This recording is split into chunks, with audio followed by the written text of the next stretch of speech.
Hi, my name is April, and I'm in the negative side. Um,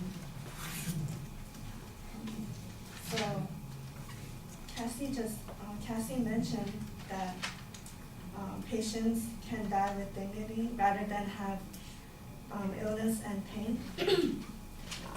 But it could open the floodgates to non-critical patient suicides and other abuses. Joe Mercy, University of Wisconsin, Whitewater graduate, he stated that it could open the floodgates to non-critical patient suicide and other abuses. Any loosening of the assisted suicide laws could eventually lead to abuses of the privilege.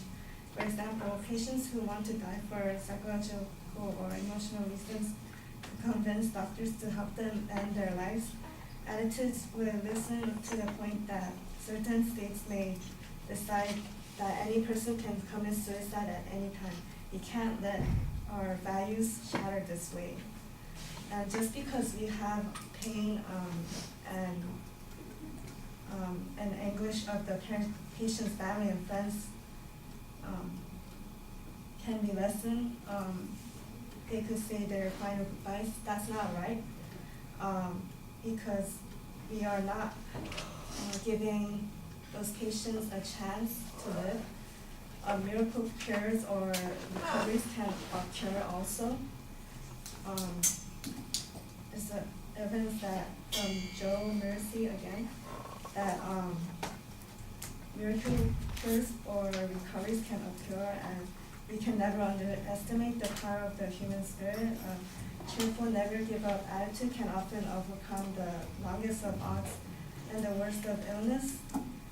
You also have to consider the constant medical and advances that just might lead to miracle recovery. And we should never get to a point where we should spend more time looking for a way out of life than for a way to sustain life.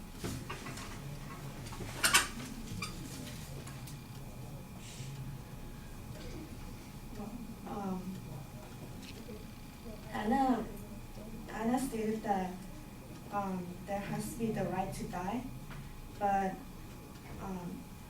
if that demands the value, it demands the value of human life. To stump out a life because it's not convenient or it's expensive means that value human life is much more than just a cluster of biological cells. It demands a value of human life. In this country, human life means something.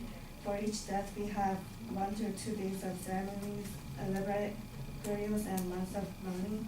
When 300 people died in the 9/11 attacks, donations poured in from all over the country. We donated money, blood, time, prayers, and tears. And we will probably always mourn the annual anniversary of the attacks. And we are fighting so hard to live, but if we just make suicide flexible, then there's no point in life and there's no value of life. And also, Cassie stated that about the religion, but religions are strict on the fact that killing is wrong.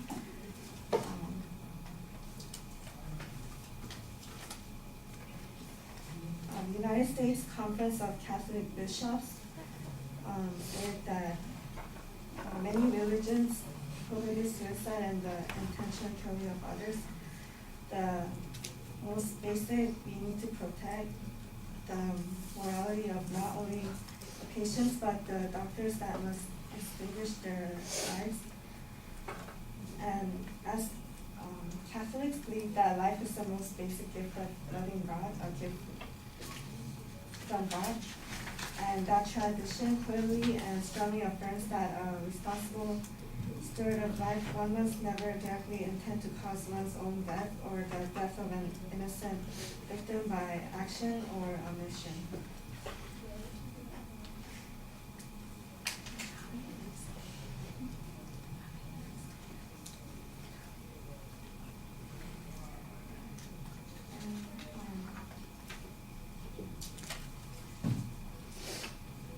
if we legalize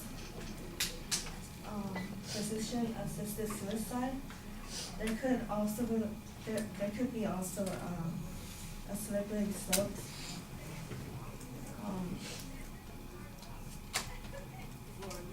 Irene Ogrizik from Mercator Net, her mother has gone through 3 periods of unauthorized medicating. She was given medications that made her drowsy and that were not included on her chart. Because of her fragile health and the fact that she tires naturally, Irene thought she would die. And elderly residents like Irene's mother are expected to be poorly at times, drugging her. Under these circumstances, it's easy if the physician-assisted suicide was legal and she hadn't found out that her mother was over-medicated, her mother might have been given anesthesia unnecessarily. And this is what she stated in the article. Doctors could present an elderly patient in a drug state and convince a family that a catastrophic neurological event has happened. They could also claim a sedated patient was simply withdrawing from life. Having just seen my mother in this condition without any medications on her chart to explain it, I know it could happen.